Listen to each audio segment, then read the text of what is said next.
Good morning and thank you very much for joining us. I am Yori Folarin. Welcome to our midweek edition of the program. I don't normally say that. I don't say the beginning of the week. I don't say the end of the week. Well, maybe TGIF. But this midweek is because actually I thought that today we might talk a bit about ourselves when we get the opportunity now and again. And so midweek was as good an excuse as any, if you get my meaning. You'll understand in a moment. Now, my guest this morning, let me start off. My guest this morning is Kogunan Sakwato. Now, that's his chieftaincy title. He's also known as Danladi Bako, Officer of the Order of the Niger. And by now, quite a lot of people would have begun to say, oh, that's the former DG of the Nigerian Broadcasting Commission. Yes, you would be right. In fact, second DG after the pioneer DG, Dr. Tom Adaba. Now I think of blessed memory. Danladi, I'm so delighted to have you on the program. There's a lot more where that came from in terms of what the man has achieved. But first of all, I have to pause to say, good morning, my brother. It's been ages. Yes, Yori, I am delighted to be here. I feel very good. I've always looked forward to this, and that's very rare for me to be on the side of being interviewed now. And I think it's only Yori Folarin that would do this, get to interview me, because I was doing the interviewing of all such big people in the past and the small people. You know, and let me interrupt you there if I may. Sorry for doing that, Danladi, because what you said in there, being on that side of the divide in the studio. This goes back, and I'm so delighted to be able to say this, that sitting in front of me here is the granddaddy of talk shows on television in Nigeria. In fact, Danladi, you pioneered the first talk show on television, breakfast talk show, the way that it is now known. Yeah. Many people might not know that it all originated from Morning Ride on NTA back in the day. Now, Danladi, you started your broadcasting in your, beloved Sokoto State, Rima Radio, broadcasting in Hausa and English. That's before going on to university to study English. But tell me, coming back from university, how was the link up that you came and you now came to NT and you started something that wasn't there before? Thank you.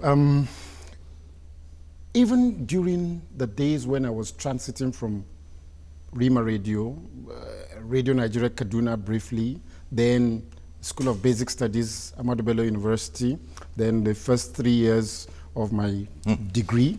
Every vacation, I had the privilege of, most of the time, going abroad, watch a lot of TV shows, Michael Aspel, everybody. So you fell in love? I saw TV as it should be.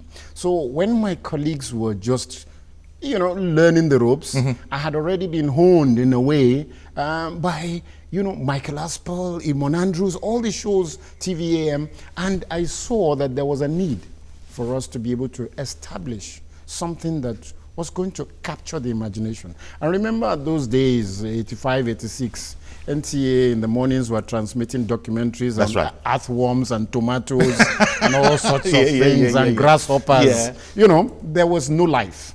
And I felt that we needed to seize that morning belt. And I felt that there was a need to be able to capture the imagination of people. And I said to myself, well, let's go. Fortunately, 85, 86, NTA had a challenge. The management saw that LTV under Jakande had been doing marathon TV those days during 83 elections right up to. And NTA2 was being set up to try to challenge LTV. Now, they didn't know what to do with NTA2. So the management said, Alhaji Keri Ahmed, late Alhaji Keri Ahmed, all the DG, everybody said, and that they go and sit down and decide what is the program format we should use for NTA2. So I came up with members of the committee, Cordelia AK, Engineer Debumi, Frank Oko. 5 of us sat down, designed this station that was NTA2, just 30 people, transmit 24 hours, hit the intelligentsia, upper middle class, hit them, get things that, as against Channel 10, that was going to be in Hausa, Igbo, Yoruba, English, and much more formal. So NTA2 was supposed to be liberal, and entertaining. catering to entertainment mostly. Yes, but packaging news in such a consumable fashion that was going to make it, easily absorbed into your system. So you were going to relax on a Saturday morning and pick up so much information. And I said to myself, I would create a program that after 2-3 hours of your morning belt, you finished watching, you would have been briefed about everything around the country. You would have been entertained, educated, and informed.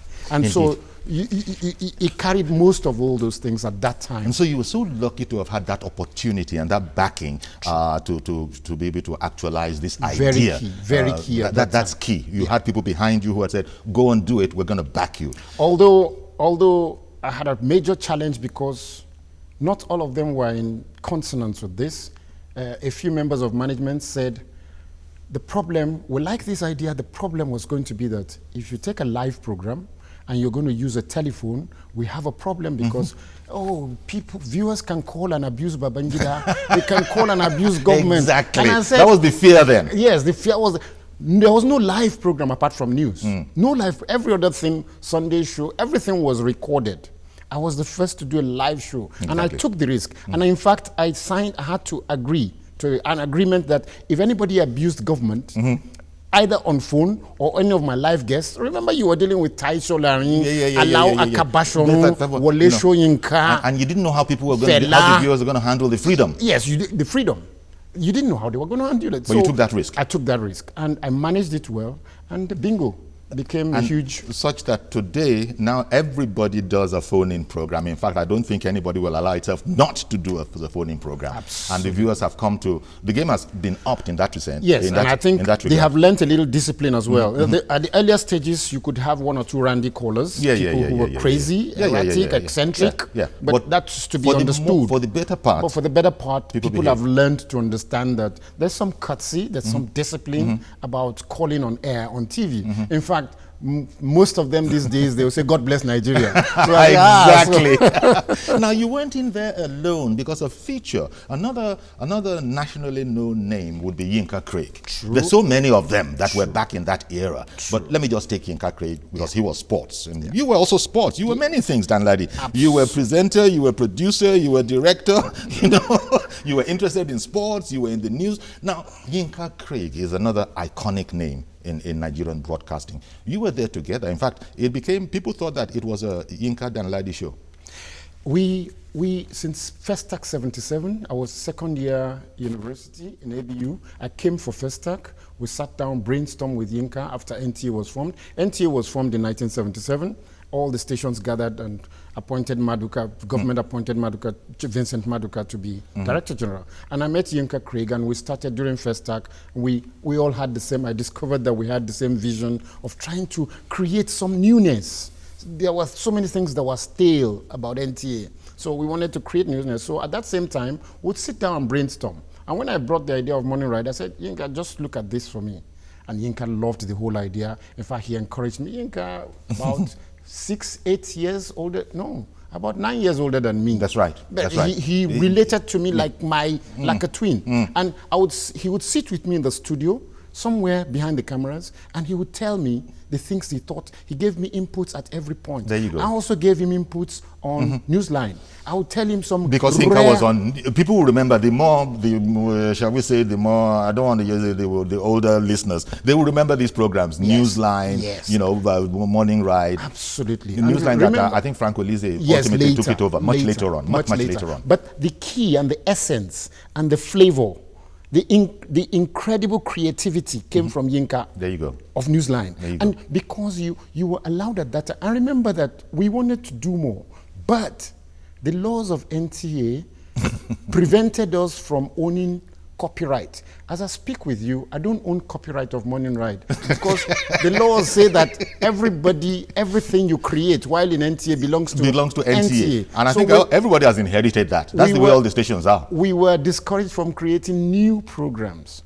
There were new programs we wanted to do that were going to even take over or challenge, but we felt that, okay, we were not going to be encouraged. So somewhere along the line, I think somebody's got to give some freedom. If I went as an outside, as an independent producer, and I brought an idea, I would make my money. Yeah, yeah. But as an NTA staff, I just get peanuts and go home. I remember the village headmaster, the new village headmaster. I think they went and inserted a line created by Segun Olushola, and that was about it, I'm sure. Absolutely. You know. Okay, thank you for that memory lane aspect to it. Now, you started it all, you and your colleagues back in the day, you started it all, and now everybody's doing it. So that must give you a sense of satisfaction that it was an idea, we didn't know what its fate would be, and actually we were ready, but we didn't know, we were too scared. It took someone to take the plunge. What do you think of the evolution of the genre now?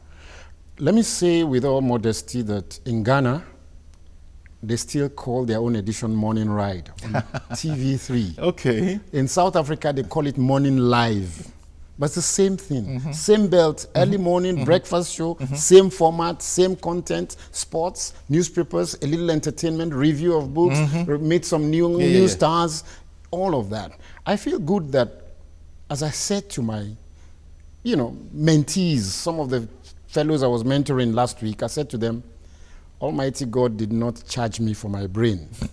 He did not give me an invoice or a bill. That Danladi Bako, there are 3 brains here. There's a stupid brain, there is an average brain, there is a good brain. Pick one and pay for it before you go to the world. He didn't give me that. He didn't give me a bill. He gave me free of charge. So the things that I do a lot of things gratis. Okay. In fact, I have a problem. I just do things gratis for people. But because I love it. You got to pass it on. You got to pass it on. You know, my joy is that people are doing those things. Now, some of the occasions you've had people not doing them the way they really can. They don't optimize. Not to the best of they don't optimize the concept's potential. But so far, so good. I think relatively, yes. And beyond just doing entertainment and information and education, the element of allowing the viewer to call in has liberalized democracy.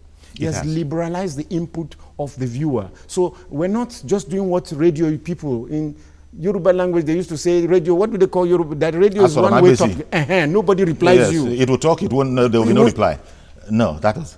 In today's world, people reply you, people call in, people give you feedback on Twitter, on Facebook, on telephones.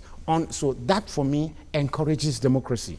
Indeed. And whether you like it or not, the inputs from the people on democratic issues has raised the profile of our democratic thinking and thought process, especially in today's politics. And when 20 years ago, if you told people, anybody in government, that the masses know about these things like this, they will say it's a lie. Now, a president will be sitting in his house, he'll be hearing radio, and people are telling him what they normally would not say on radio. Exactly.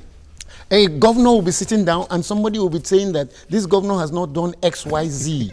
And he's amazed that sometimes he asks himself, I wish this was a military regime. Maybe we would have just shut out these guys. Because you hear direct feedback, a bit like, although it's totally different, like President Trump tweeting directly to the electorate.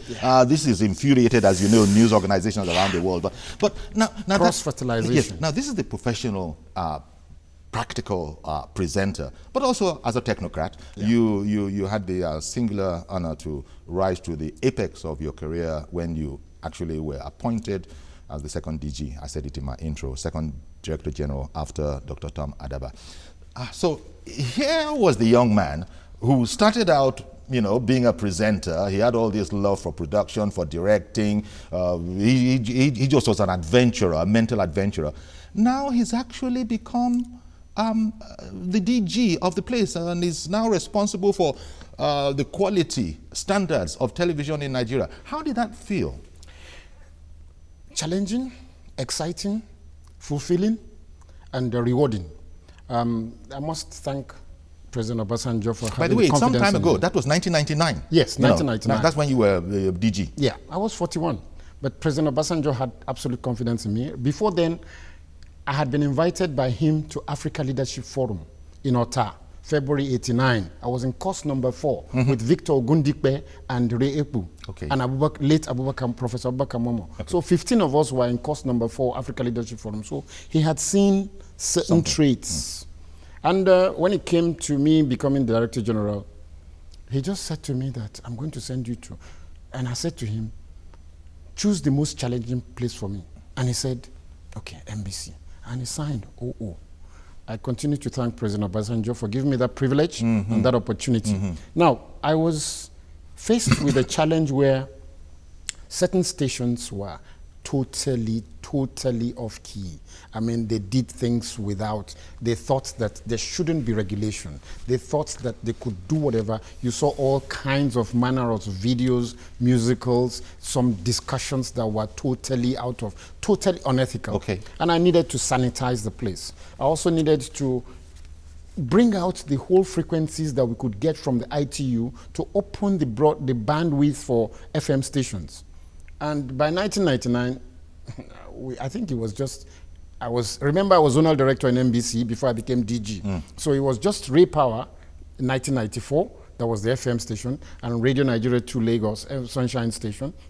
So I needed to expand the scope and now create varieties so that those upmarket stations like Cool FM, who wanted to, and the ones that wanted to go the Wazobia FM way, Pidgin English, and the ones that were Radio Lagos, in fact, came to me, Leko Ogumbanwo, and said, listen, we want to move from medium wave to FM, and I gave them a license to move to FM, which was clearer, so they became Tiwantiwa. And so we did all of those things, and we had 4 or 5 satellite stations that wanted to come into Nigeria, and we knew that we needed to pick one. So that's how we licensed DSTV with a mandate that they must promote local content, minimum of 20%. And that was the beginning of Africa Magic. That was the beginning of Super Sport. That was the beginning of everything. And we said Africa Magic in the next 5 years should develop Nigerian content to the level where they are English, Igbo, Hausa, and as many languages as you can. And in fact, there's even an app now where you can translate the language of each one of those movies directly. So it was a challenging time, Serious but exciting time, because Absolutely. this was pioneering and really setting Nigeria on the trajectory that it would take in terms of broadcasting in the country. Perfect way to put it. Exactly, and so that is an honor. And as you said, you have President Obasanjo, at the time, he was a military man at the time. No, right? no. 1999. Okay. Yeah, 1999. Yeah, he had just come back. And let me just, at this point, before we move out of here, let me thank TVC as a station, since we're talking now at the evolution of news stations. Yes. TVC has proven that deregulation is a perfect decision that was taken by government to allow private ownership of television. TVC has gone the way we wanted, the way we predicted, and the trajectory TVC has set has created a benchmark that's going to be extremely difficult for anybody. Wow. One of the challenges we had was everybody wanted to own a station.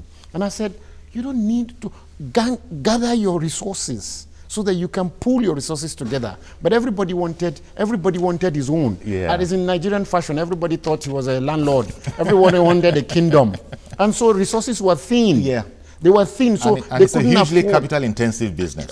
It's capital-intensive, the quality of cameras you need, the TriCasters you need, the studio you need, the lights you need, the quality of microphones you need, personnel, transmitter, uplink and downlink. So it's not a very easy thing transponders. to do. So I commend TVC incredibly well. And on behalf of the Sultanate of Sokoto, when the Sultan went to the US in August last year, TVC was the only station that followed the Sultan everywhere. And a young lady called Tayo Ademola carried her camera, did all the reports. I cannot thank TVC enough. Wow. She went into the White House with us. She went into Institute of Peace and Conflict Resolution, Wilson Center, went everywhere with the Sultan. And the best pictures, the best reports came from that young lady. Well, thank you very much. The young lady was Tola Ademola. Yes. Not Tola Ademola. Indeed, okay, so this is the professional side of the man.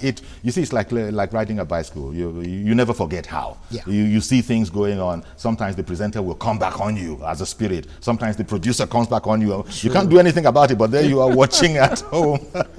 Now, Malam Danladi Bako, you left all of that professional, aspect, and you stepped into the political waters. You were very interested in politics, and in fact, you were commissioner. You were commissioner in your home state of Sokoto, Commissioner for Information, 2012 to 2015. So this really was the technocrat, different aspects of it. And I mentioned before that your political, persuasion is of the PDP stock. Now, tell me, maybe we can move into the polity. Yeah. The buzzword now is restructuring and all that kind of thing. Now, restructuring means different things to different people. Some people are afraid of restructuring. Some people say it's the only thing for us to do. It would be nice to have the thoughts of a professional colleague, broadcaster, who has then had political experience as well. What exactly is your take on restructuring? Before we move a little into that, let me just briefly say that I was part of the PDP states, Sokoto, Rivers, Plateau, Adamawa, and Kano, that moved into the APC. And I was, during the days of PDP, I was chairman media and publicity for the Northwest of the PDP presidential campaign. Okay. Then the APC days, I was chairman of gubernatorial campaign, 2016, I was chairman of all of those things. Now, so sorry. I have moved. So you moved from PDP into APC as a corporate decision. Absolutely. In fact, the day the State Executive Council met and decided that Sokoto State as a government and people would move into APC, as Commissioner of Information, I had to make the announcement. There you go. So that escaped me. I'm sorry about that. Yes, I did that. So, that puts it in perspective. Indeed. APC is in charge in Sokoto, and I'm still an integral part of that. I would be 60 in 2 months' time, and so I consider that I'm an elder now. Go on, take it. I consider that I'm an elder now, so I can sit back and watch. There you go. And when you have had the privilege of interviewing Taisho Larin, Professor Babs Fafunwa, Ambassador Babagana Kingibe, late Meitama Sule, Wole Soyinka on Morning Ride, Fela, MQ Abiola, all on Morning Ride. Your perspectives on politics are rich, but also sometimes you have to be a little definite about what you think the country needs. For me, I think we have a bigger challenge of leadership before restructuring. If we do any restructuring and the quality of leaders we pick on the street, they will mess up the restructuring we're doing. Because we have a constitution. Many a times, we have to debate and argue over what is the constitutional provision. We have courts that give judgments. We don't obey those judgments sometimes. We have things people know that they're not supposed to steal, but a governor goes and steals money outrightly and nothing happens.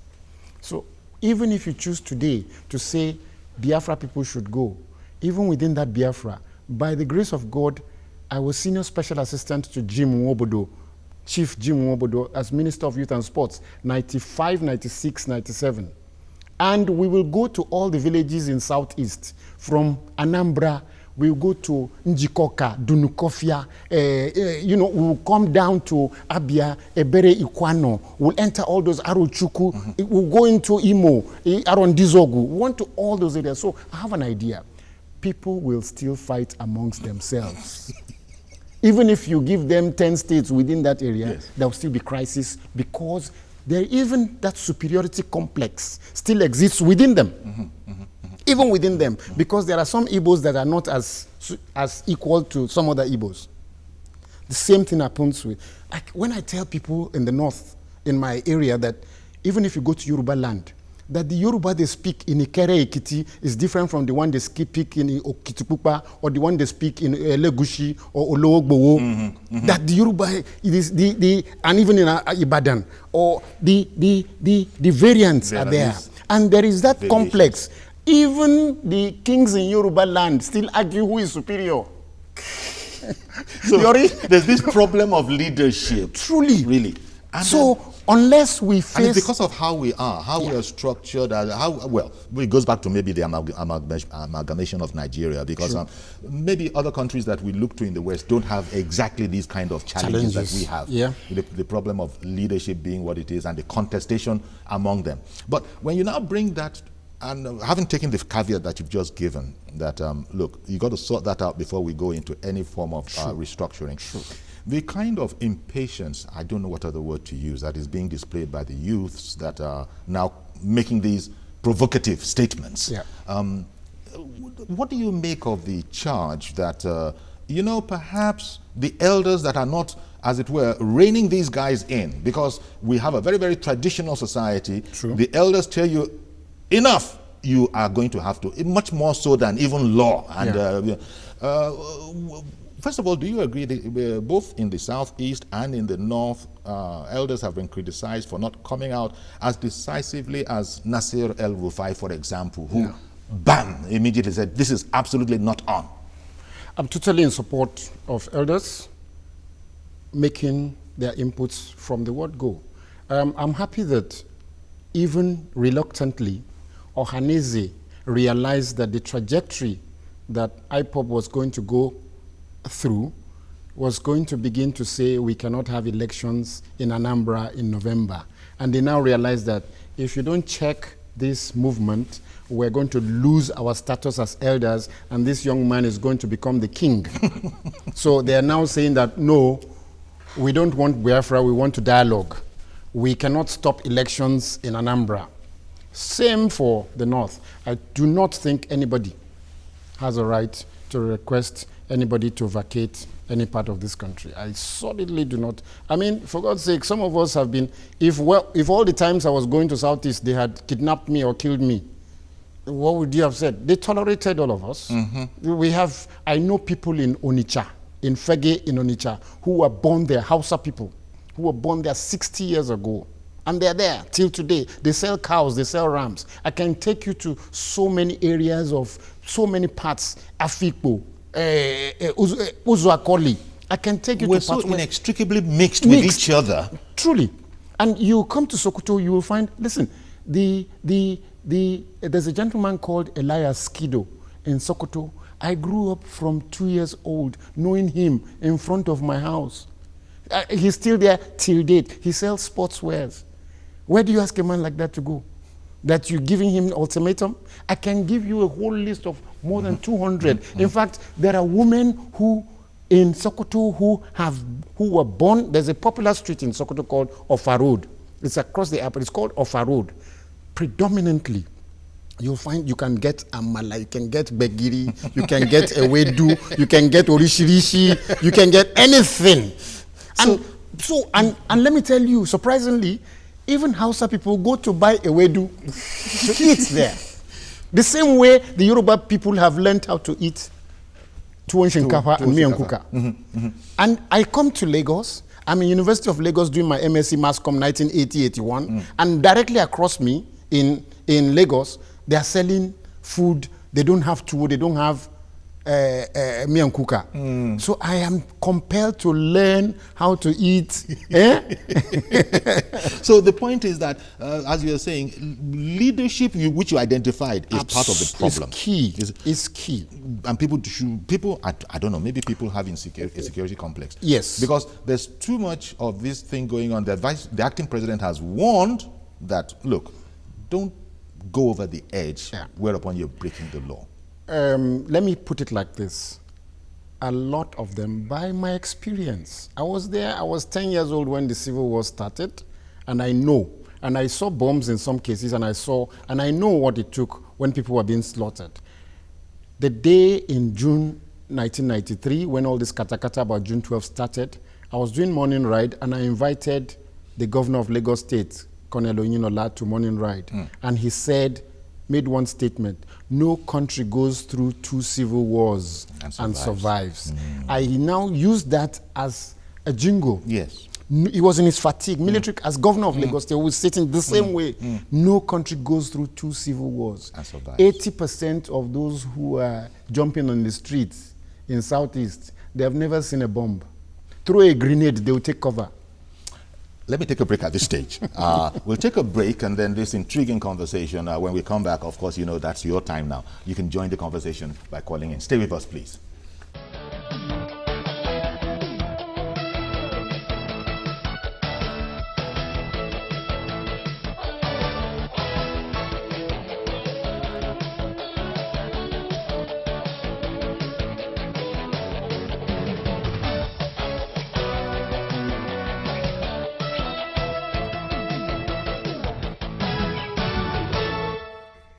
Welcome back.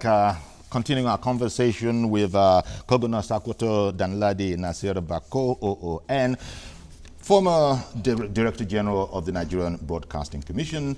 You can go on to so many formers. I mean, also former commissioner, you know, in Bauchi State. Sokoto State. Sorry, I beg your pardon. In Sokoto State, he's very, very close to the Sultanate. The Sokoto, he quickly said, Sokoto. Indeed.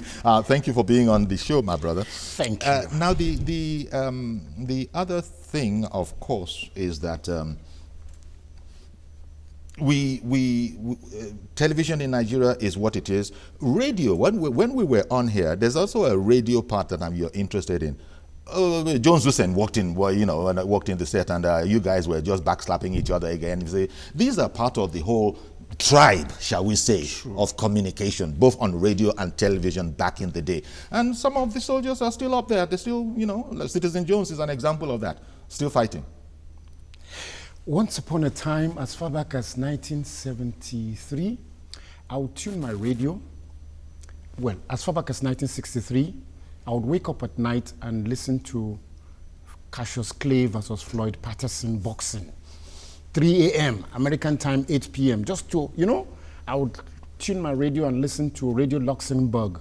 You know, David Kidd Jensen at 2 a.m. That's when the signals were clearer. Yeah, I would listen to Tunji Marquis. There you go. You know, Tops and Pops. Talk about memory lane. Then at about 70s, I would listen to Kaleidoscope, Sami Jalana. Yeah. You know, John Chuku. Wow. You know, Martin Soko. Then Fola Meadows. You go exactly. On down the line. Then by 1980, I came to University of Lagos to do my MSc Mass Communication, and I was offered to do, Dawn Show on Radio Nigeria 2, and I met. And Martin Street, you know, it was Radio Nigeria 2 was the only FM station at that time. It was called Sunshine Station. Right. And I met Jones Hussein, Willie Egbe, Jacob Akinyemi Johnson,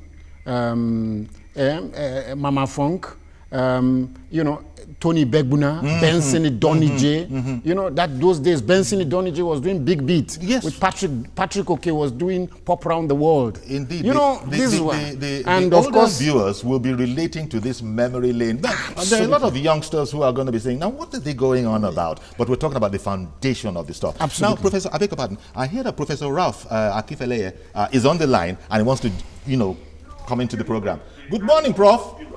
Hello. Hi, Prof. You're on air right now with Danladi Bako. Okay. Thank you. Hello, Yori. Hi, it's Yori that's, hailing you. I also have Danladi Bako in front of me. Okay. First of all, I'd like to congratulate you for this big catch. Danladi Bako is an excellent icon in broadcasting. Indeed. And we're so happy to have him as a graduate of the famous Department of Mass Comm, UNILAG. You're a bit partial, Prof. As a broadcaster, I know that there's a fine against these hate speeches. I want to know your viewpoint on whether the NBC should increase the fine to punish all these stations that we are doing hate messages, and as we move towards the 2019 elections. That's the first one. Second one is whether you like it or not, sir. IBB gave license for this deregulation policy 1992. Whether you like it, sir. Or Basmajo, under your directorship, gave license to campus radio stations. Whether you like it, sir. The last president, Dr. Godwin, gave license That is the Goodluck Jonathan. Okay, Dr. Gave license Goodluck Jonathan. to community radios, and also signed the Freedom of Information Act to a bill, at least at the eve of his departure. What's your advice for the current administration in terms of giving a landmark in broadcasting? Okay. Those are my two issues. Congratulations, Ayobi. Thank you very much, Professor. We are proud of you. Thank you very, very kindly, Professor Ralph Akinfeleye. You're asking a former DG to comment on issues that is really the purview of the incumbent DG. I don't know. Yeah. How does this sit with you, Danladi? Well, I mean, when you're a stakeholder and you're part of the Foundation Directors General, okay, you do not hesitate to give advice. It takes a lot for you to have gone through from reporter, presenter, right up. I mean, when you think from 1973 till date, you know that I have a stake and I'm a stakeholder. Yes. And I believe that we have gone through a progression. We went through a period when AIT and Ray Power had, what do you call it, regulated monopoly. For about 4 years, Ray Power was the only one. We were testing the grounds. When President Obasanjo approved the first campus radio for instructional TV for Unilag, I pioneered it and I pushed it and I succeeded in getting it.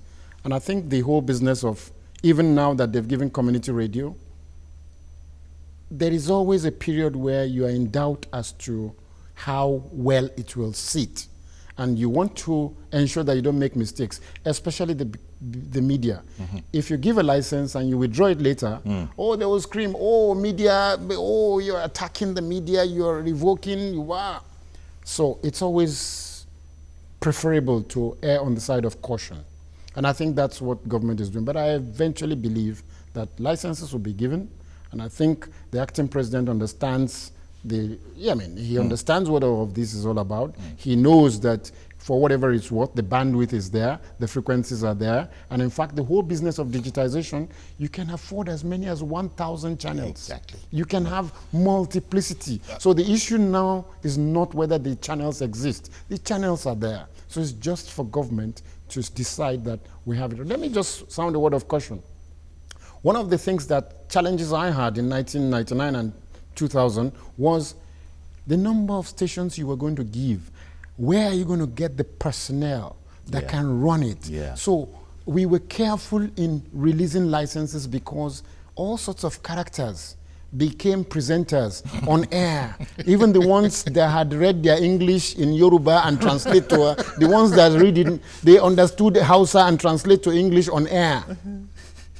so that it won't become an all-comers affair. Absolutely. So, I mean, that complex of how you get your content and the delivery of the content and the manpower. So it's got to be carefully managed. But I totally agree, Professor Ralph Akinfeleye, the time has come for us to expand the channels, give the universities their TV channels, listen, football clubs have TV channels. Yes. Football clubs, exactly. Even in South Africa. Football clubs. The professor wanted to know if you think the fines imposed... Yeah, that was the second question. Yes.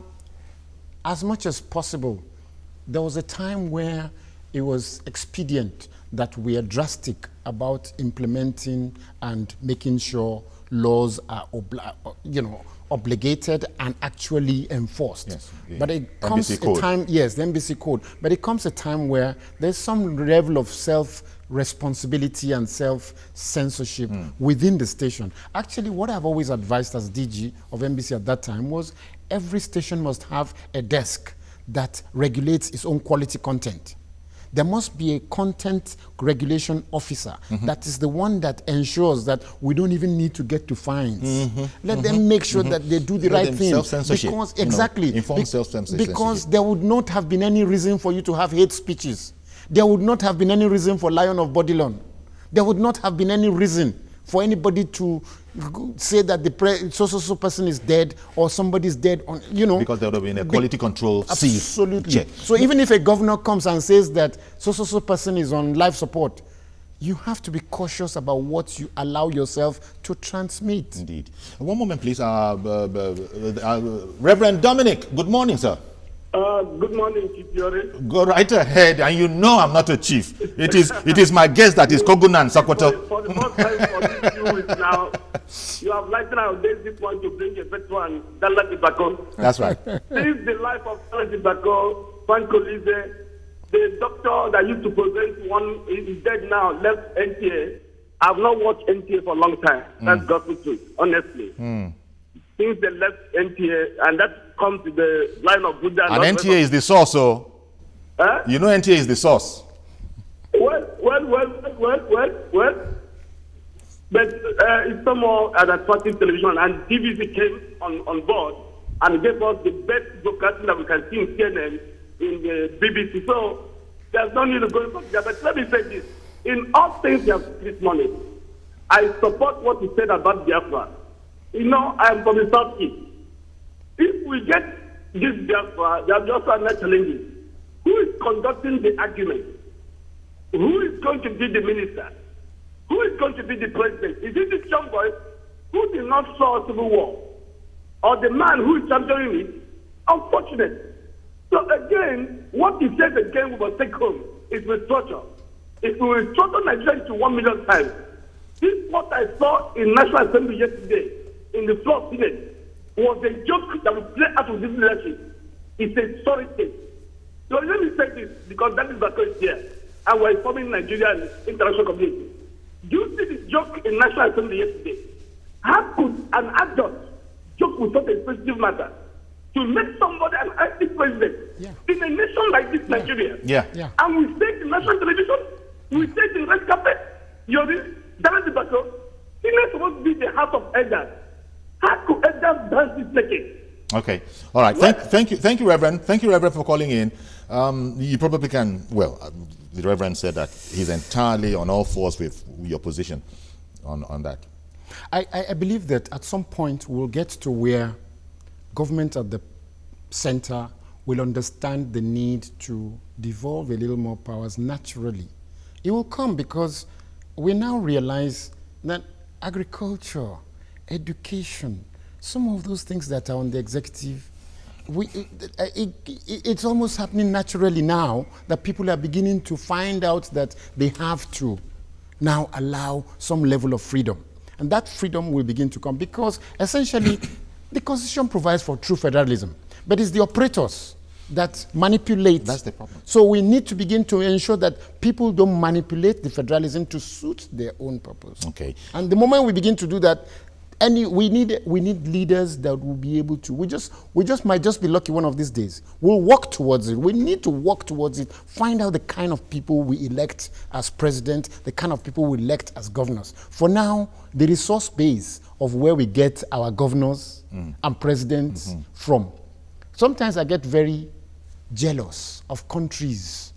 In fact, the other day I was cracking a joke that why would Ghana produce Jerry Rollins, Atta Mills, Mahama, smooth guys, people who have, why would, and, even the past Tanzanian, Jakaya Kikwete, the immediate past Tanzanian president, quality guys, they know the stuff. But in Nigeria, the quality guys never get to the top because you don't know how to play the game the rough way. Let me bring in Victor at this point. Victor in Magodo, good morning, sir. Good morning. Okay, you got a question or comment? Yeah, well, first of all, I'd like to say happy to see Kogan there. My name is Victor. Hi. Oh, Victor, hi. Oh, he's one of us. Yeah. He's one of us. I'm so happy to see you. So happy to see you. I want to say something. You talked about Morning Ride and the rest. What most people don't know is that you're probably one of the early fathers of Nollywood. You were one of the best directors in NTA, Second Chance, so many of the programs. In fact, Brother Cabin 9 in those days was a mecca of sorts. Most of the early writers, most of the producers and directors came out from that Brother Cabin, and you were at the head there. I want to commend you. And I think the history of that particular industry will not be complete without mentioning your name. Good to see you again, and well done. Thank you very much for calling in, Victor. Victor is a producer. Yeah, among many other things. Victor belongs to those that sweated on the corridors of NTA. If he had been a staff of NTA in Tuto, he would have probably been a director by now. He worked tenaciously with Jimmy Ate, Peter Ego, Dauda Abari. He worked and he was there. He was there when he was there in 1985 when we did a writers' workshop.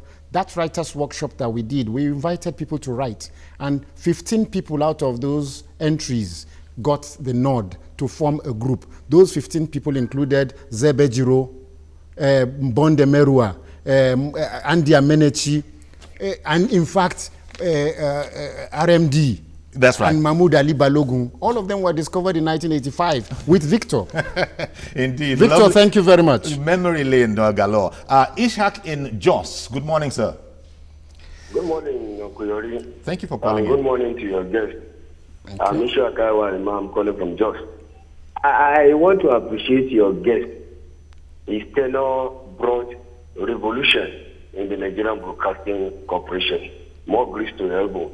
I think NTA has produced several of his likes, in the like of Yinka, Greg, Sadiq Daba, Awababa, Ahmed, Adiba, Jima, Ijina Abu, Ruth Belenese, Opia, Tokumba Jai.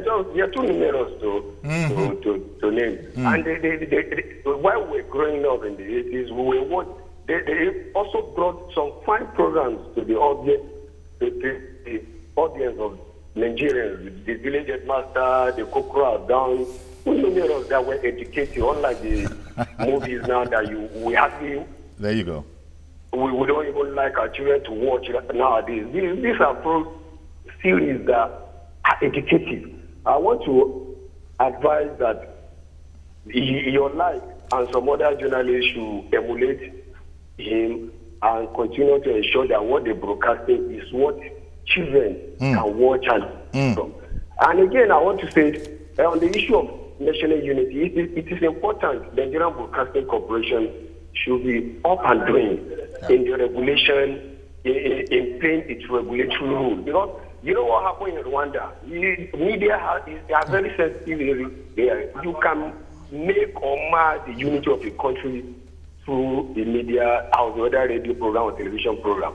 I think the Nigerian Broadcasting Corporation should start prosecuting. I've never heard of here that somebody has been prosecuted for.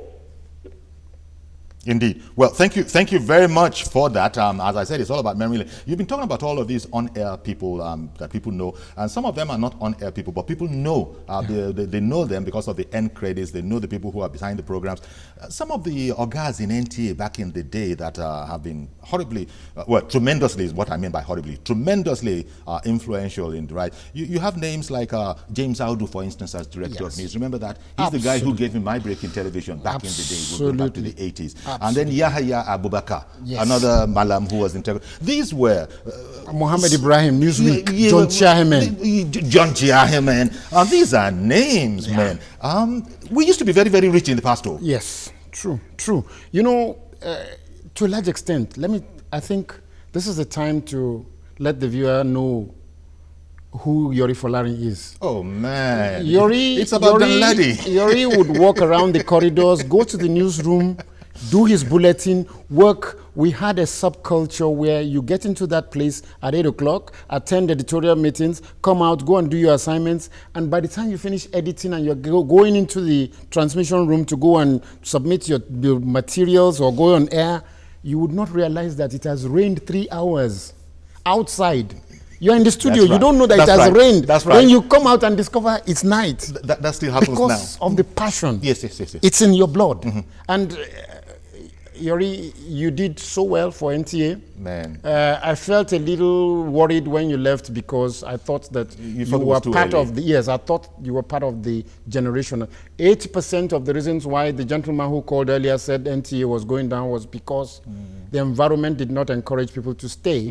Because I gave you a simple example. I created programs. I wouldn't have the credits for those programs. I wouldn't have anything. And for a large extent, around 85, 86, some mediocrity started creeping in. And by the time there was an exodus, the exodus included people like Yori. But if you had been there, as I said, just like Victor, you probably would have been director news or even DG. Yeah.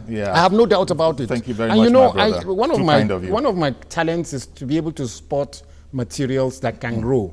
I know, and every guest I brought on Morning Ride and things I did, I had an ability, I do still have an ability to be able to pinpoint people who are committed, trusted, people who are hardworking, people who are, who have talent and passion.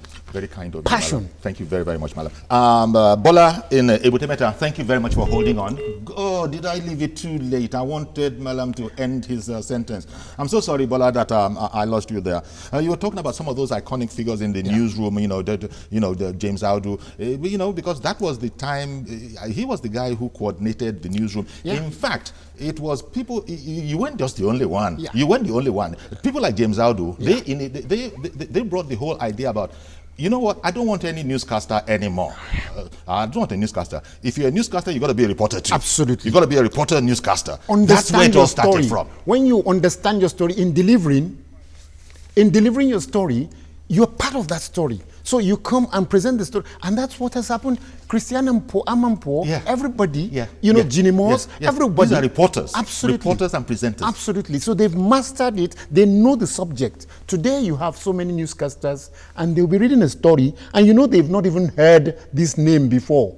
And a newscaster on network television, is this Okokomaiko, or is this Ologbo, or is this Kekere Ekun? Yes. So and he's battling with it because they were not part of that production. So NTA led in that regard, producing this new genre of broadcast professional. And Charles Inojo, thank you for holding on. Good morning, sir.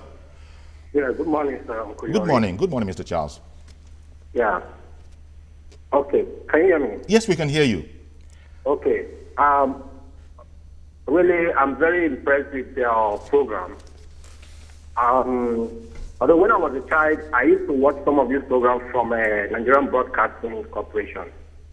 And then I've been hearing of the name of Danladi Bako. And initially, I wanted to go into journalism. But due to some certain things in life, I couldn't go in for it. Okay. And today, as I'm watching him speaking on broadcasting issues, really, although it's late for me to come into that calling, he's speaking like a gospel preacher. Yeah. And he has really inspired me. I pray that the good Lord will continue to strengthen him. One thing again I would like him to maybe suggest or come up with is it possible to institute an institution that has to do with mass communication? All right, then. Sorry, I got to rush you, Charles. I beg your pardon. I've completely run out of time. Presenters are scared of doing what I just did. I don't have the time anymore. But we did get your gist, and also thank you very kindly for your compliments. We've run out of time, and I left it too late because, I was enjoying myself. So, Koguna Sokoto, Danladi, thank you very much for coming on our program. It's my pleasure, Yori. And again, as I said, I must commend TVC. Great job. They're setting new heights, clean pictures, excellent sound. All your staff, I particularly enjoy Ndi Amugu, Ikechukwu, Ugochi, Bukola, a whole horde of them, a whole army of those guys. Thank you very, very much. Promise. We appreciate all you. Of them. But you must promise to come again. We can't leave this for another 10 years. You must promise to come again. I do promise. Thank you very, very much. My pleasure. That's Danladi Nasir Bako, OON, was our guest today, and indeed our pleasure. So that's our program. Yori Folani. I'll see you then, God willing. Bye-bye for now.